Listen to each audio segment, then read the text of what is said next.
Songez, mes chers amis, à l'essence du langage primordial issu de la vibration originelle. Lorsque la vibration première est qualifiée pour engendrer des spécificités, elle se décline ainsi en une variété de sons.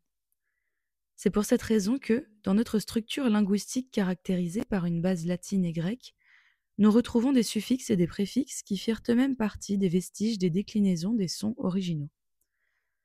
Le sanskrit, cette langue ancienne et sacrée, se dresse comme un pont vers le langage originel. Dans sa pureté, elle recèle l'essence vibrante de la langue primordiale, celle qui unissait les cœurs et les âmes au grand tout. À l'aube des âges, quand les grands initiés, éclairés par la lumière divine, peuplaient la terre de leur sagesse, chaque lettre n'était pas seulement un symbole, elle était une projection lumineuse des déclinaisons de la vibration unique, un chant de l'univers.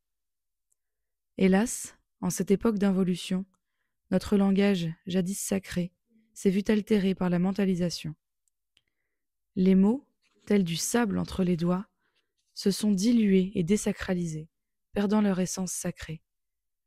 Le langage, qui fut le lien entre le divin et l'humain, s'est progressivement évanoui, comme une étoile voilée par les nuages de l'oubli.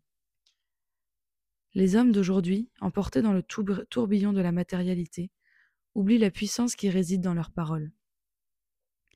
Ils ne discernent plus que chaque son émis a le potentiel de les élever ou de les enchaîner. Les mots prononcés, comme des graines semées au vent, portent en eux la force de la pure création, ou au contraire, la lourdeur de la division. Réveillons-nous à cette vérité.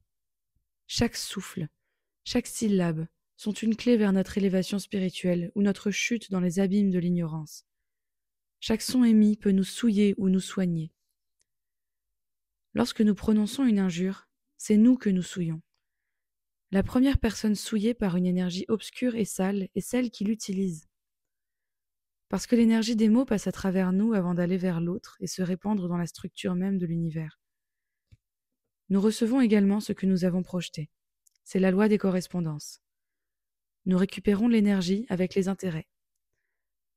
L'humain n'a plus de parole, c'est-à-dire qu'il n'utilise plus le verbe divin.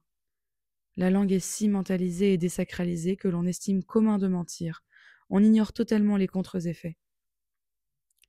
Pourtant, ces effets le tirent hors du point, l'enferment dans le cercle, telle une répétition sans fin.